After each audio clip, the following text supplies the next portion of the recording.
right, welcome to episode 7. This is packed chock full with all kinds of tips and tricks. It's literally the last hurrah before I move on to other projects, which I'll discuss with you at my closing. So let's jump into them. Here's a hack for any item that you make that is cylindrical in nature. For example, this pepper spray neck lanyard. So what I do is, instead of cutting a leather plug and then sewing that in, which is an art form in itself, I just take one of these self-centering wood hole cutters, 1/2-inch plywood to the correct size of the item that I need, and I glue it in, and then I take escutcheon pins and I nail it around the perimeter. So that is permanent in there. It'll never go out. It's very quick and less expensive than trying to sew a plug in there, especially for an item like this. So you can do that with any cylindrical items, depending on what you're making. So now, if you'll notice here on the side of this particular mace carrier, I use these little D-rings. And what those are is they are repurposed combat boot or any kind of boot lace-ups. So if I go to a thrift store, antique shop, or a garage sale, and I see an old pair of combat boots with these on there, I snatch them up. These come in handy for all kinds of projects. You just have to drill these out or tap them out like I showed you in one of my previous tips. And there you have all kinds of beautiful little attached Ds and ready to go on your project. So always think about things like that when you're looking around, and there you go. This tip is for when you use snakeskin for inlays on knife sheaths or anything actually. But on this particular rattlesnake, you'll notice that you can literally see through it. And what happens after a while, the sheath will become worn and abraded, and you'll start being able to see the plug through these thin skins. So what I have done to eliminate that is I take these tight, close foam sheets from any craft store, Michael's and that nature. They come in different sizes, and they're absolutely wonderful for this application. So I take my plug, and then I glue the foam to it and the skin to it. And if you'll notice, it might be really hard to see, but through each scale you can see black, and that will wear nicely. It'll always be dark behind there. You won't start seeing the plug through the skin as it gets worn. And that is a super handy thing to use. Another nice thing about this is the foam itself gives a body to the plug itself, and it's just really attractive in my opinion, and it works fantastic. Now, if you're using thicker skins like emu shin or leg, you don't need to use that because the skin has enough body in itself to do what it needs to do. So there you go. Here's something just to think about outside the box.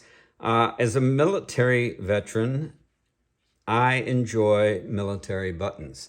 Service dress uniform buttons. I've made them into memorial pieces. I've made them into bracelets. I've literally, you name it. So all I really do is I take the button itself, and then I remove the guts.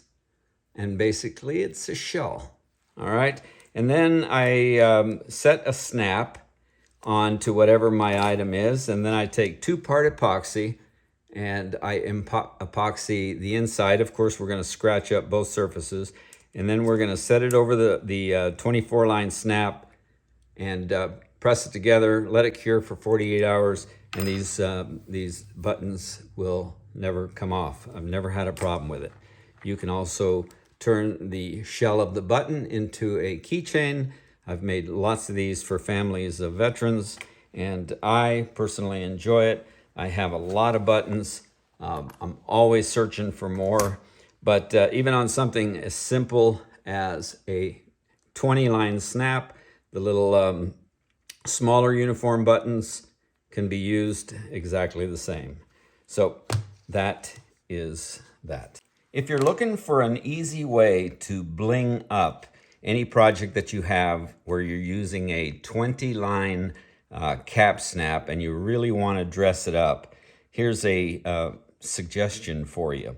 So at Springfield Leather, they have these little concho rivets you can buy. They're called the economy concho rivets. And what I have found is that the post of these particular rivets are the exact same size as a 20 line post. So I take, there we go. I take these beautiful little concho rivets, and then I just set them exactly the same way that you would any 20 line snap, and it dresses up your projects very easily and economically. Here's a item that I make that I use in the leather shop. It's also used in the woodworkers industry. So it's called vinegaroon. I'm not sure if I'm pronouncing that correct, but all it is nothing more than taking 4/0 steel wool and pulling it apart like this, getting yourself a mason jar and tearing it up and filling it up. Just fill up the jar. Okay, once that jar is nice and full, you just take distilled white vinegar and you fill up the jar full to the top.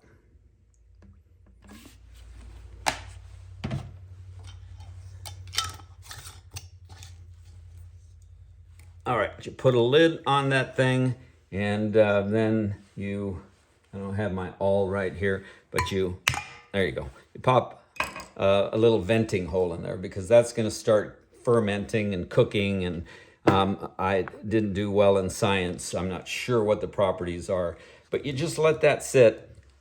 You just let that sit for weeks. Sometimes I'll even let it sit for months. The jar will start getting crusty. You'll get some deposits that start coming up through the hole, but that's all you need to do, and let that cook for weeks to a month or plus. So, and then once you get it, and you'll get this really dark looking concoction. It's just the iron, the filings that have deteriorated in the acidic vinegar. And then I just take a coffee filter and I'll pour it into a clean jar. And the nice thing about vinegaroon is on natural vegetable tanned leather, it'll react chemically and make it kind of a gray black.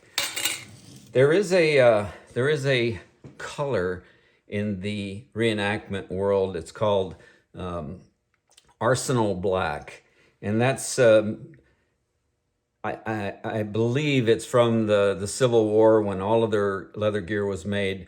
It would have a tendency to fade into kind of a grayish brown undertone, and they called that arsenal black. So the nice thing I like about this is you can just take it once it's good and cooked, load up your dauber, and then the chemical reaction literally works immediately. And then you just do that a couple of times until you get the shade that you like. And you can see the reaction on veg tan leather is literally very beautiful. A lot of times what I'll do is if I have some strap work and I do one coat of dye on the back, and then I'll come back again with this vinegaroon, and it literally will make the item black enough to use. Okay, so there is some school of thought that you would use a baking soda neutralizer afterwards. I'll be honest with you, sometimes I use it, sometimes I don't, because I do burnish the surface, and I've never had any ill effects, but you might want to consider, deactivating the chemical properties with some baking soda. So as you can see here, it literally is black. I'm going to end episode 7 with a flurry of miscellaneous tips, oddball hacks, and here we go. So in my shop, I take standard awls and I heat them and bend them in my vise. These things make great third hands. For example, I always use them if I'm gluing certain areas and I don't want to get my fingers in the glue. It's always handy. I always have them within reach. I put a hole in my thumb screw for my strap cutter, and these are handy for a dozen things. You should always have a couple of these in your shop. The second thing is when I first started on my airbrush journey, I picked up one of these cordless, hoseless, portable airbrush systems from spraygunner.com. These things are absolutely wonderful. They're USB charged and actually very, very powerful. They do everything that I need in the shop, from applying finishes to dyes. The only negative thing that I've found is the hopper is a little bit small, but with airbrushing, you don't need a lot of dye. I have upgraded, but I still use this, and this is a handy tool to delve into airbrushing. If you have holsters or knife sheaths that have spacers and you need to replace them, all you do is you cut a section of 1/4-inch fuel line hose, and they make wonderful compressors for knife sheaths and holsters. I use hawkbill knives in my shop, and the best way that I have found to sharpen these is with a 1-inch dowel rod. I took a piece of that foam that we talked about earlier, wrap 1,000 grit wet dry sandpaper, and then I took a piece of, I think that's about 6-7 ounce leather, wrapped it around and secured it. I loaded this up with polishing paste, and these are my quick touch-ups for these hawkbill knives. And then, of course, the strop with the paste makes a great finish. Okay. My scythe. I take it and I remove the factory paint or whatever it is that they bring these out of the factory with. I polish them to mirror finish, and it seems to work smoother for me. Here's another one real quick. If you have a finished product and you have a little spot that you might need touch-upping of an edge, I use these permanent ink quick drying markers, and then I can just quickly touch up any edge work that didn't quite come out to the standard. Here's a little something different that I've been playing with about for the last year is spring steel inserts into my safety straps. Sandwich them between 2 pieces of 3/4 ounce leather and attach them to your sheath, and they provide you with an explosive opening for removing your knives. Anyway, it's something I've been playing with. I thought I'd share it with you in case you wanted to experiment as well. And this is still a work in progress. And then now I'm going to leave you with some professional books. So if you do leather work, I highly recommend you getting the Leather Crafters and Saddlers Journal as a subscription. Consider these professional books. They provide hundreds of tips, tricks, articles interesting to the leather workers, and patterns. These guys have been around forever. The current magazine is absolutely beautiful. Shop Talk, of course, is another professional publication that you should have in your shop. And the nice thing about Shop Talk is every year they send one of these My Buyer's Guide. It literally has every supplier. If you need something that involves leather, they have it right here. It's kind of like an online store in paper form, which I like a lot better. So anyway, that ends the Fast and Furious flurry. Since Valentine's Day is just around the corner, I thought I'd show you a fun little tip on how to cut out a heart using half-round punches. You can use any size punch, they all work the same. So just take your piece of leather, as in this scrap. I take my left wing of my heart and I set it on the leather as such. And I take the right wing of the heart and I match the points right there. And then I just take any knife, and these lines here, I just follow them straight down. This one the same.